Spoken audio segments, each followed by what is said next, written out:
Vancouver's first waterless nail salon, Ella Bonita. Welcome, Angela, CEO and founder. Thanks for having me. Welcome. We're so excited to have you. So, you and I met a few years ago, and you were just opening up your salon right in Cole Harbor.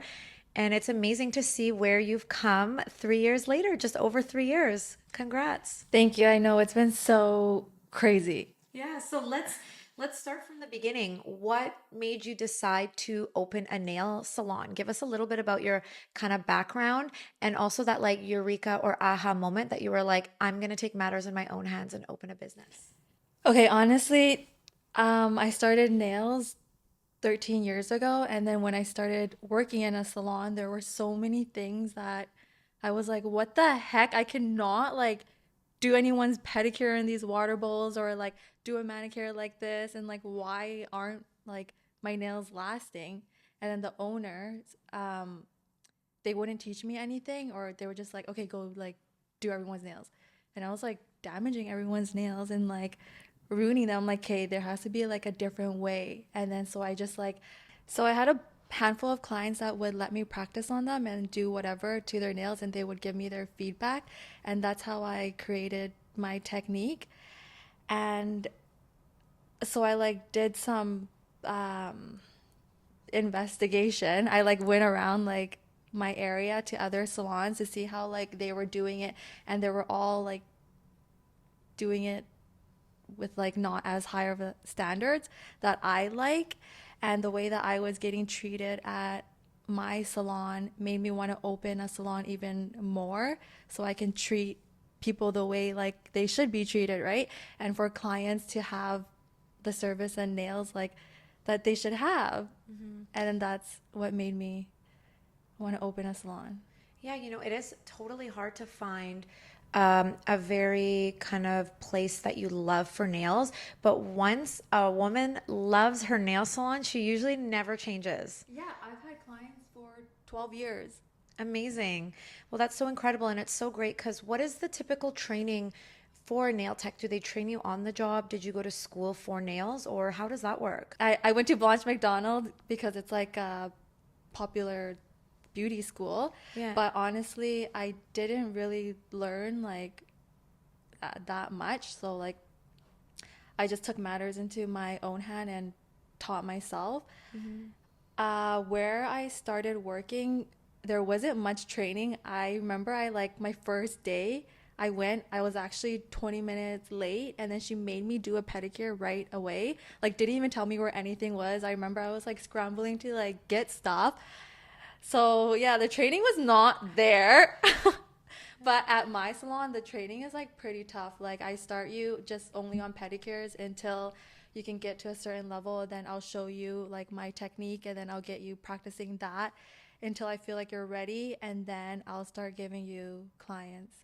I love that. I feel like most of us find through our own experiences, that's what kind of triggers in us to open our own business the way we would want to either feel as a client or the result that we want based on that service.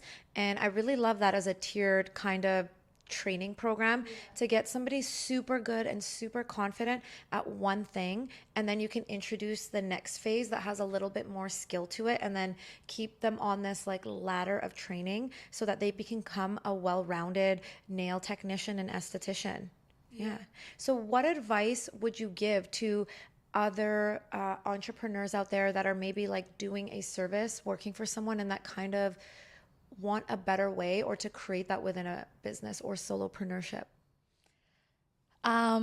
So when you're working with clients, and I always tell like my girls this to like build themselves up. Every client that you get, treat them like they're your first client. Like, always be consistent, do a good job, and then build relationships, because a lot of places like there's no like relationships. And I just feel like that's something like we're lacking as well. Yeah, I would say like from my experience because I do sometimes will request like a particular person. You might build a relationship with them, but then if on the odd chance you're trying to get in on a certain date and then you just go with somebody else, there is a little bit of a lack of that relationship, Yeah. and you can still build a relationship in one appointment. Like you're spending at least 1 hour Yeah. with somebody and with a client, so it's a great opportunity. I love that that's the focus of your business, and to be very kind of client eccentric, it sounds like. Yeah, I just want everyone to come in and have fun and like laugh with like their nail techs. Yeah. So let's talk about finances. How did you kind of get the financing? Did you get friend and family help or kind of alone? What was the process? How did that work out for you?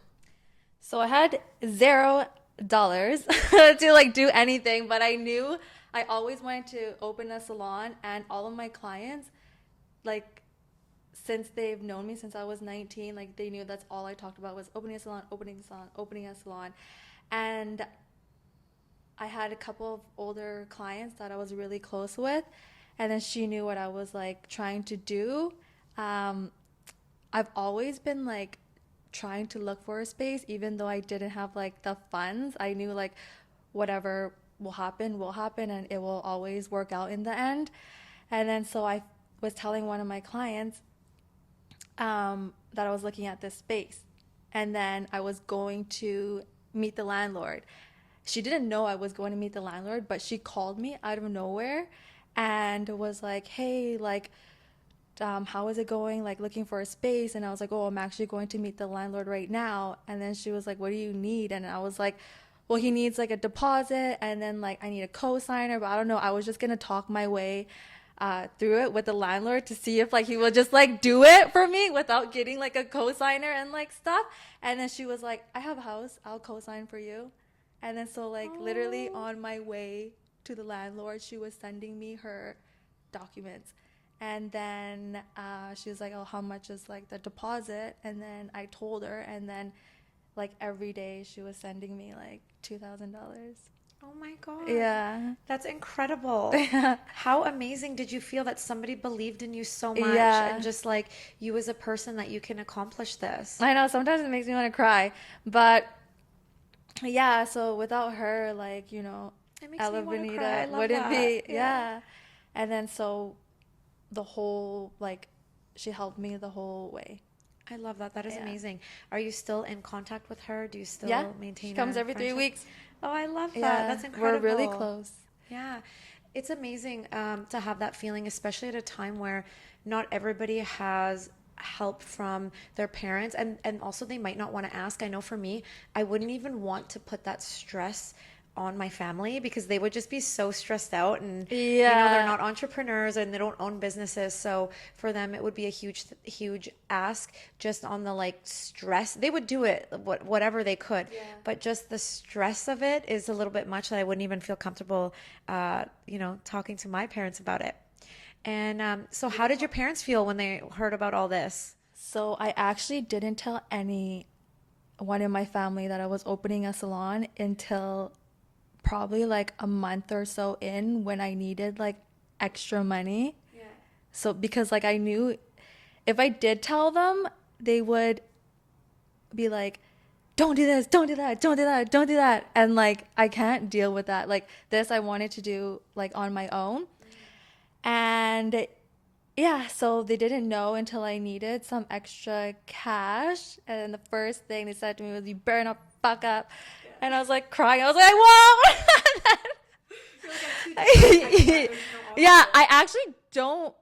I didn't even tell my mom. My sister did. Yeah.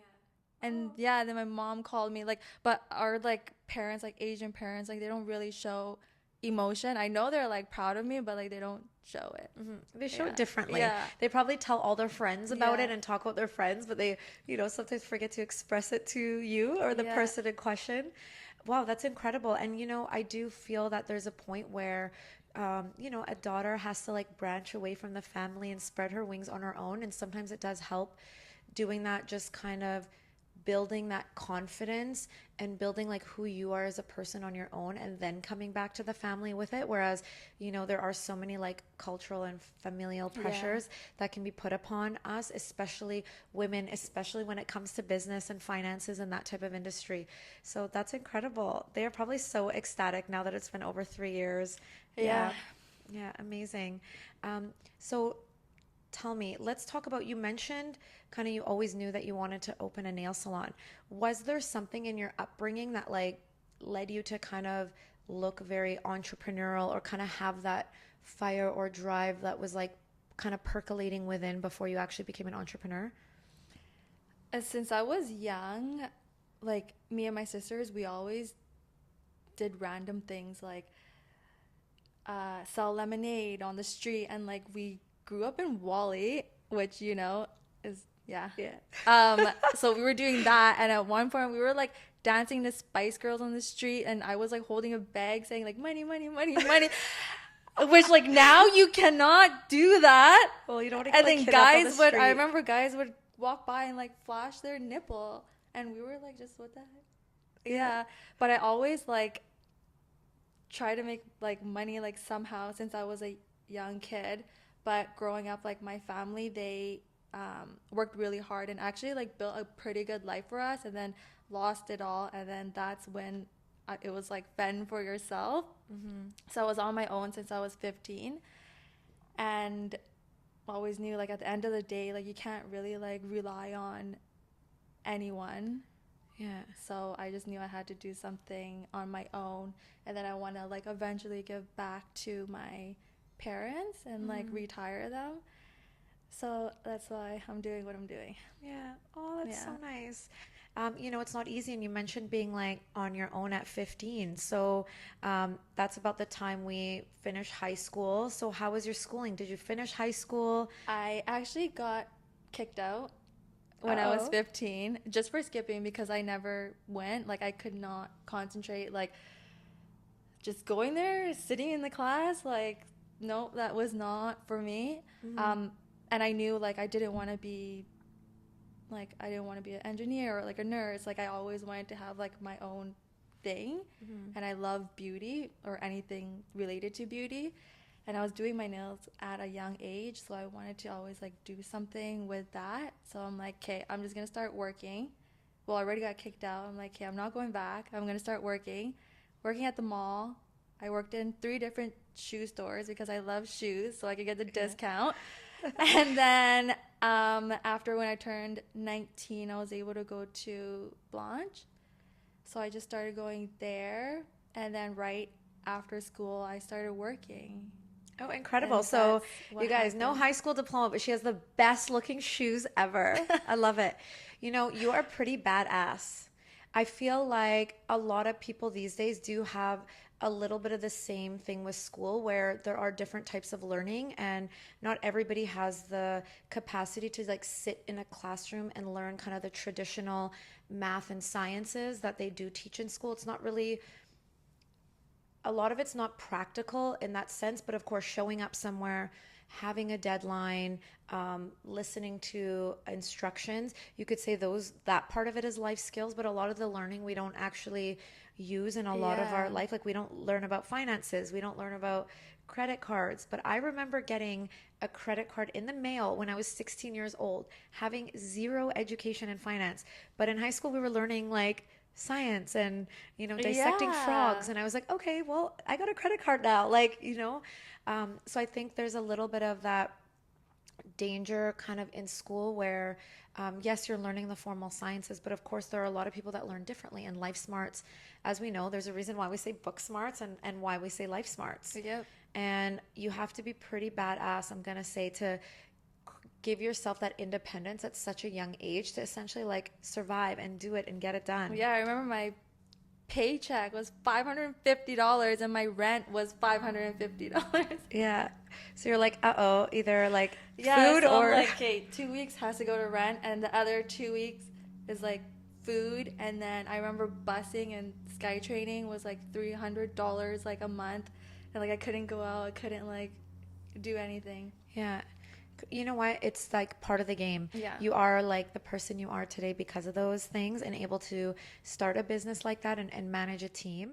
Okay, so let's go back to now. You've got this lease, you're opening a clinic. You know that you're good at your technique and you know that you've gotten really good at nails, but now you've got to hire staff. Um, how did you kind of go about that and finding a team? So before I even had the lease or found a shop, I people were already coming to me saying like, "Oh, I have a friend. She's doing nails. Like, can she work with you?" And then I told them like, I don't think she would want to work here because I don't even want to work here, but I'm opening a salon. And then, yeah, I met with them and I told them, like, this is my plan. I'm going to open a salon. They're like, when? I'm like, soon, even though I had no place, nothing. And I'm like, oh, if it all works out and I feel like you're good, I'll start training you.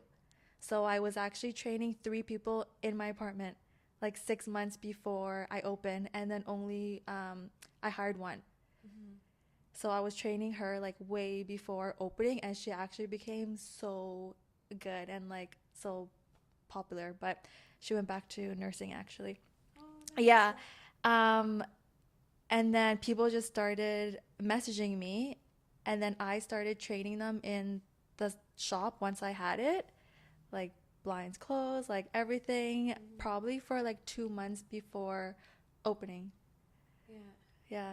Amazing. Well, it takes that if you want to come out with a bang, and especially where a lot of people might say the nail industry is like saturated. There's almost a nail salon on every I block here, know. but I'll still say it is hard to find a good one where your nails last. It's smart to have done that. What would you kind of tell other young entrepreneurs starting business? Like, what are some of the things that have been the most important that you've implemented or put in place that you kind of wish you did sooner or put more priority on that? It would probably be like cleaning out my life from like people and like certain things like I used to do. Like before I opened the salon, that's when I was like, okay, I need to like, how do I see my life and like who do I want to be? Like, how do I want to be? Like, who do I want to be around? So I honestly like probably I didn't cut like on bad terms like with anyone, but if I feel like they weren't good for my life or like causing me stress or like drama and doing like, useless stuff, I distance myself from them and then just like put like 100% into like my business because like it's not it wasn't like on my own money too. Like I didn't want to like fail my client or you know um but yeah, that's one thing I would say to really do is like just clear your life out first from like all negative and all things that don't like serve purpose. um and then just go with the flow. Have you had any mentors or like coaches that kind of gave you this guidance, or was it kind of just listening to your intuition and it flowed really naturally? A lot of my clients are older, and I see like with their life and what they're doing, and I've seen them like grow too, right? Like how they've seen me grow. So I look up to like quite a few of them, but in like my personal circle, I surrounded myself with anyone that had like a successful business. So I could just like learn from like what they're doing, the way they talk, like their everyday like routine, and then I can like call them whenever like I needed advice. So I just like made sure like I was around certain type of people. Yeah. Yeah, that's amazing. And of course, your circle of influence, they always say you are who you surround yourself with.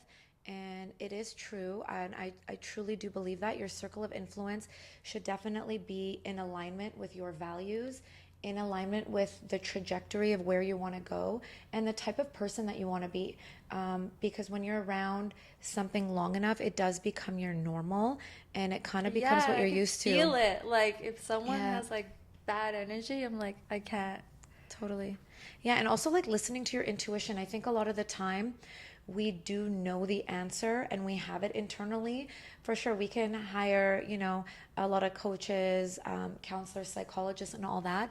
But a lot of the time we do know the answer. Sometimes we just need a little bit of help strengthening that and giving us also the strength to take action on that, because it can be scary. Because if you decide to adjust your influence, you might feel a little bit isolated initially until you build those connections, because it takes Yeah. time, especially in a city like Vancouver. I mean, I haven't faced this problem, but I've heard from some people they find it a little difficult to make friends or make a network, or everyone's in their clique. So that could also be one thing that happens in a lot of the metropolitan cities and things like that. Um, let's go back to so you mentioned you had some staff training for you, you changed your circle of influence. So this is a very stressful time. Not And only it was during the pandemic. yeah, so and during pandemic. So it's good because it gives you the time to do a lot of things, because Mm-hmm. there was like everyone was losing their mind, having so much free time and not being able to go to the gym. And so what kind of daily habits were you doing to help like regulate yourself? Like how do you function at this high level? So in the morning, I wake up early so I can like sit there by myself and drink coffee, like no phone. Like I just like look at nothing and drink my coffee. But now it's matcha because I'm trying to quit coffee. Uh, yeah, so I always did that in the morning to like clear my brain. But I don't know, I get stressed, but like I don't really let it like get to me because I know at the end of the day, like it will always work out because I've been in like since I was young, it's been pretty like stressful. So I think I'm like used to it. Mm-hmm. Um, but yeah, I just have like a I don't care mentality. Like whatever happens, I'll just like deal with it. Mm-hmm. My sister always says like my problems are expensive. But that's how you learn the fastest. When there's money Yeah. on the line, you're like, oh my God, I'm gonna figure it out, Yeah. because that's money leaving your bubble and going somewhere else. So if it's not coming back at you, then it's a concern and you'll figure it out real fast. Yeah. Is your sister older or younger? She's older. She's 2 years older Okay. than me. Okay, nice. And so how was it having your like sister's influence around? Because sisters can be close or can definitely share their opinions on things. Yeah. So how was like her support with the business? Was she ever kind of like cheerleading, or you just kind of did your thing and then My sister is just like when I was younger, like we used to live with each other, and she would be like more, "What do you want to do? You need to do this. You need to do that." Da, da, da, da. And I'm like, I'm just trying to like party and live my life totally? at that time. But then no, it's good that she was saying those stuff to me because it like stuck with me. Mm, Um, but when I was opening my salon, she just let me do like whatever. She didn't really say much until like I opened, and then I would like come to her with like questions and this and that because she has her own business too, and she has 3 kids, so she's like doing all that, raising kids and her husband, and that's a lot. yeah. So I go to her for like most of the stuff. Okay, nice. Well, it's nice to have like family members or someone that you're close to at least kind of go or bounce an idea or something back off, and things like that. So I love that you have this like I don't care attitude. So let's talk about like what's a big challenge that you kind of have faced in having your business in the last like 3 something years, and then how did you overcome that? My biggest challenge is staffing. You just never know. Like when you hire someone, everyone puts like their, good goody Best two face shoes forward. like on. Um, in the beginning, it was like hard because I have like a soft spot for everyone, and I just want to be fair and I want to be like a good boss because that's what like I didn't get, so that's what I'm trying to like give to them. Mm-hmm. But some people you just don't know their intentions too. Like I know like some people came to just like learn my technique, and like they had one girl come I didn't know until later. She like had a full salon in on the island, but then she came, just like learned my technique and like left, and then Right. just like things like that. But how I overcame it, I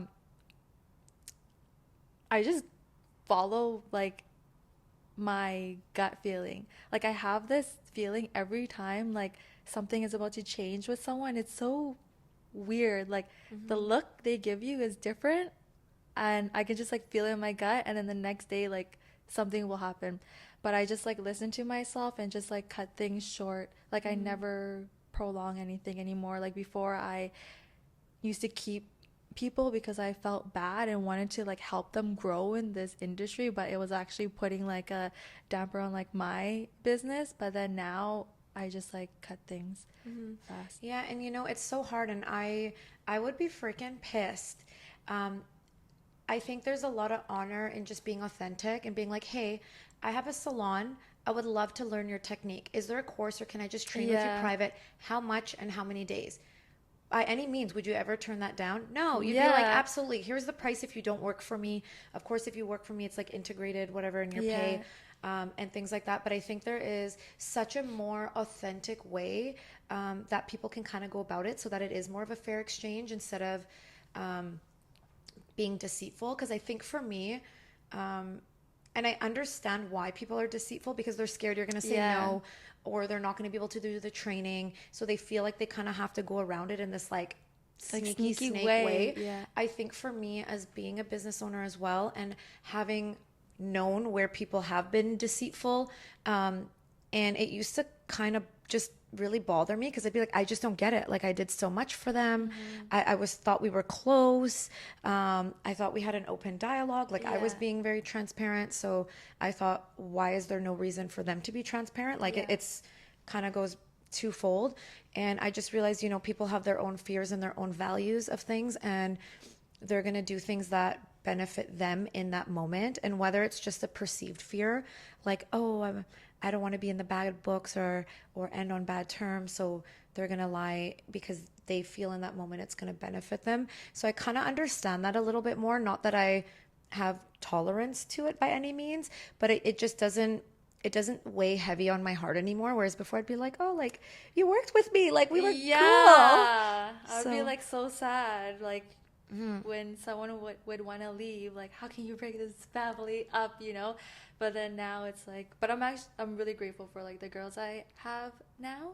mm, But you have to go through them. It's like dating, you know? You have to totally. go through the frogs. Yeah, it's so true. It is kind of like dating when you put it that way because somebody might be so good the first three Mm-hmm. months and then okay, the true colors come out, or intention or motivation. Obviously, as a business owner, you do want people that work hard, but we have to do understand, and somebody had said it so elegantly, like, everybody is just human and they do have their own life and their own kind of goals, what they're aspiring to, and their own values. We might spend, 24 hours a day, 7 days a week thinking about business or whatever your practice is, in your case, nails, for me, like injecting or skincare. But everyone else has their own thing that is like their number one priority. Of course, there are those gems that you can tell that are super passionate about what they do and so excited because they just want to educate people and talk about it, and they light up when you talk about it. Yeah. And those are amazing people if you get in your business to have. Of course, those could also be the people that end up wanting to start their own thing because they are so passionate about it. So you kind of have this balancing scale. I even asked like my girls when like I hired them, I'm like, oh, would you ever open your own salon? Like I would never like, say like, oh, I won't hire you because like you're gonna open a salon. I'm like, oh, maybe one day like you could take over mine, or like Yeah. if you want to open a salon, like I can help you, or if you wanted to open like a second Ella Bonita, so it'll be like easier for you to like open a salon. But like Mhm. any of their dreams and goals and stuff, I always tell them to tell me because like I can possibly help them. Totally. And it's always good to kind of understand what their goals are, because if that is their goal, then you know where to like fast track their training, Mm-hmm. or if they would like to open another clinic, if it would be associated with the Ella Bonita brand, or if they're have the intention of opening their own, because things are definitely so much easier when you've It's already already done all the there. work. Yeah, Yeah. yeah. I think for me, I know that I always wanted to have my own aesthetic and my own theme and my own vibe of a Mm-hmm. place. So for me, I went the route of like, I always knew I was going to open my own and with my own branding. But now having been in it for 4.5 years, it's a lot of work. For one And person. yes, it's a lot of work and we wear so many hats. And I do see where now, especially I think with the new generation, they're a little bit more okay with things that are already set up. Whereas maybe from like my generation, it's like, no, we're gonna create something Yeah, amazing I and it's want it just new. me. Totally. And like I have this vision and this dream. And I think now because I see where people have implemented the franchise model and it's like, okay, it's set up. They have an amazing training program to make sure you're successful. Mm-hmm. You just choose the area that you want to go and you have no limit. Like if you start one franchise and that person that like wanted to open up your franchise wants to open a second one in a nearby, they would be grandfathered in because they've already got the training. Yeah. So I'm hearing a lot more and more of that. I have um, a woman I know and she got into the coffee franchise business. And so I'm kind of hearing her things and her struggles, and they're very different because all the training is set up. So that takes out like literally at least my pain Yeah. point, which is, 35% of the business, I would say, relies on like staff training, things like that. Yep. Yeah. Would you ever franchise or kind of where would you love Ella Bonita to go in the future? I really want one in Dubai. Love it. Is that because you want to travel more to Dubai? Yeah, and I don't know, it's just I haven't been there yet, but the things that I've heard is like amazing because I just like it's clean, it's safe, everyone there likes to look nice, and then they need to upkeep and like if I'm gonna do this same thing that I'm doing here, there, Hmm. like why not when I can like, Yeah. you know. Oh, totally. And honestly, for audience members out there who haven't been to Ella Bonita, it is probably one of the most beautiful nail salons I've ever Oh, been thanks. to. It's all like black marble with the green, gold. It actually really stands out because I feel like a lot of nail salons go the white Yeah, I light didn't want to color. be like white and bright. I feel like too, working in like such a bright space, like for 8, 10 hours, at the end of the day, I started to feel crazy. I Oh, I swear. bet. And like smelling all like the chemicals and stuff. Yeah. Yeah, so I'm like dark and chill. Yeah, I love it. For me, it's probably one of the first nail salons and only salon. I don't think I've ever seen anyone else. I'm sure it's out there that's doing a little bit more of the dark theme. I think it is a bit more relaxing to have that kind of ambience. It's Hmm. kind of restaurant feel. Yeah. Like you just feel like you're at an Like it's evening chill. Yeah. restaurant. It's chill. Your eyes get a rest. Of course, like super bright Because and we're already like looking down and like yeah. having the light right there too. And like fluorescent, just lighting is just no. Like it's so bad for the eyes, especially. I mean, you're great because you have window, Yeah. so that's nice. But when you're in the back of a nail salon and it's just, yeah, it can be not the most aesthetically pleasing. So I would definitely have to say your nail salon would definitely suit a Dubai aesthetic. I've never been there either, but I did a lot of research in looking at spas There? out there to Yeah. get some inspiration for how I wanted Caviar Skin Clinic to look and just kind of what other countries were doing. Because if I look here and in Vancouver and what other people are doing, I am going to be the same as everybody Yeah. else. And I didn't want that. And clinics, as you know, are all white, very medical feel, Yeah. kind of cold. And really, I also wanted something that's like fun. Yeah. People enjoy being there. It's an experience. People that work there want to be there. Yeah. I think we can both probably admit and say that I've definitely worked in places that I didn't want to be there, hated it, almost didn't want to get out of bed because I just like was not happy. Yeah. So, and I think it's those kind of moments that really change the trajectory of your life and kind of implant those seeds, whether you realize it at that time or not. Hmm.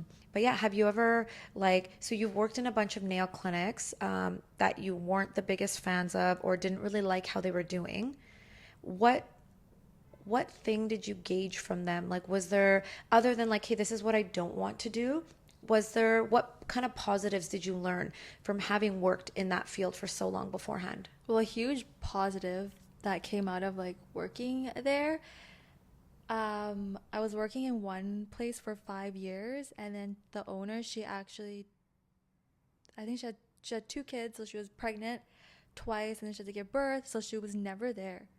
And then I ran everything for her, so like I was able to get a feel of like how it is running a salon, and managing girls, and I could see like, okay, I want to do this different, do this, blah blah blah. So that was like a positive, and I was able to like gain a bunch of clients there.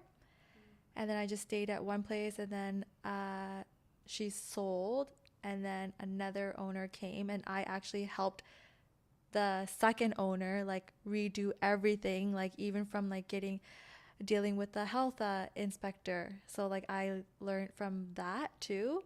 And then she actually opened another salon on Robson, and then I helped her with that too, because like she told me like, okay, like once I open like this salon, then like this one will be yours, because she knew I always wanted to have a salon. And she's like, and then we can be like 50-50 partners. That's why I was doing it too, and learning at the same time. But fast forward a year, she didn't sell to me, and then that's why like I left.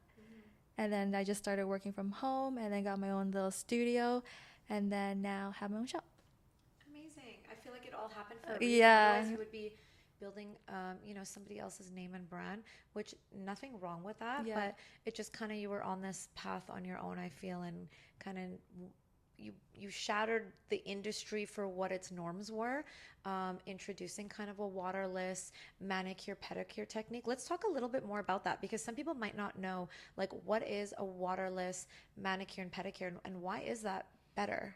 Okay, everything is done the same, but without the water. You're actually not supposed to use water when doing a pedicure, because the water absorbs into your skin, and then when they use like a cheese grater or like that pumice stone square thingy, they're just ripping your skin and taking off too much at one time, and then your body reacts to it and rebuilds the skin even thicker.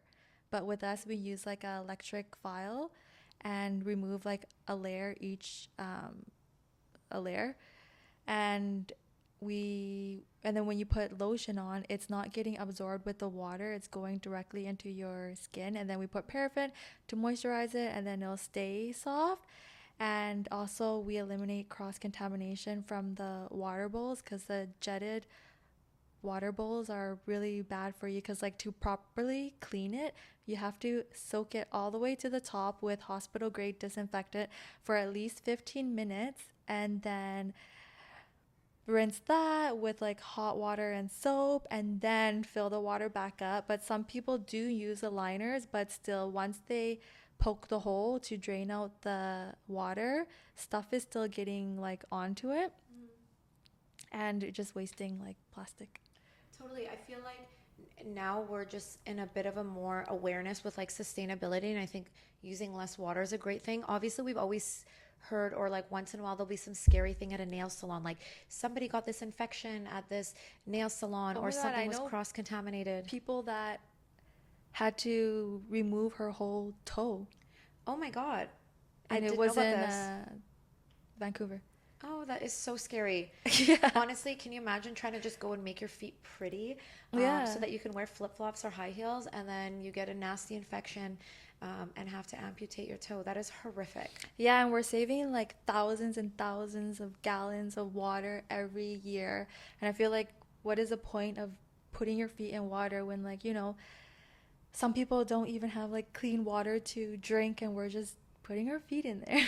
Totally. And I think a lot of people too, with the awareness, like especially since the pandemic, everybody is a lot more hyper aware about, bacteria, germs, virus, keeping a very hygienic kind of area. So I feel for me, I definitely appreciate the more hygienic aspect of a waterless manicure pedicure.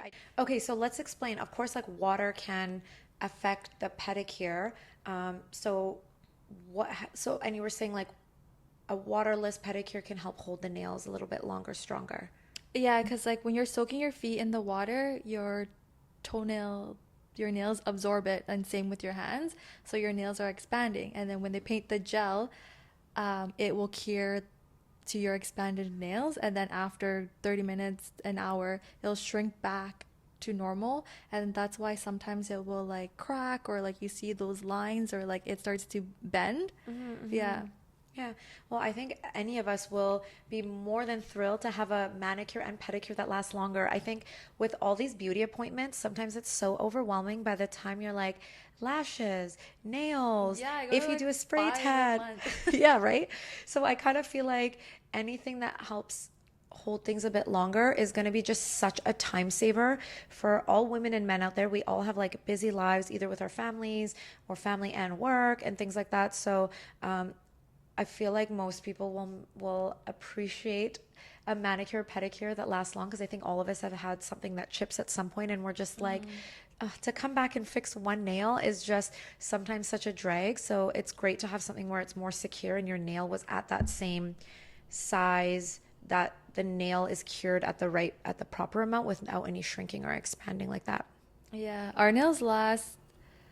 Some people keep it on for like 6 weeks, but I highly don't recommend doing that Totally. because like product does get old and you need to refresh it.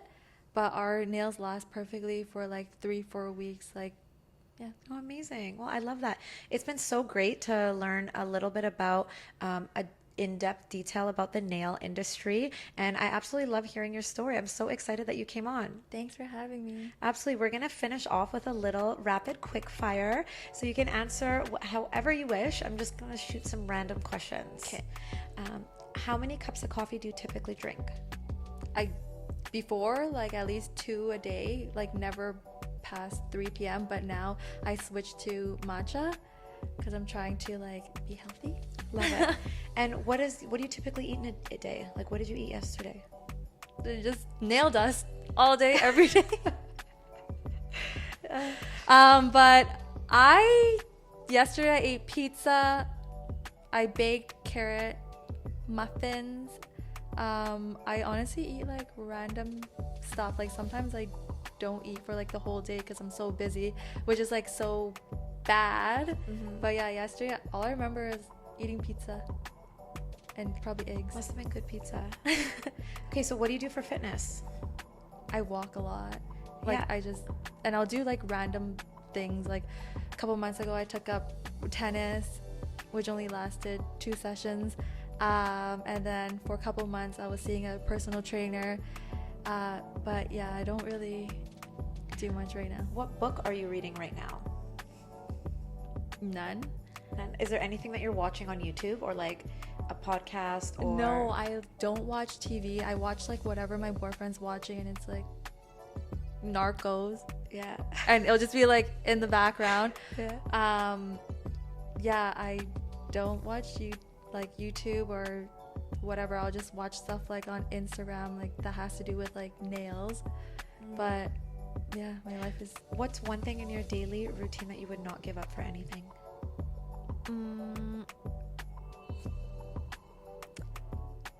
probably carrying my dog like a baby.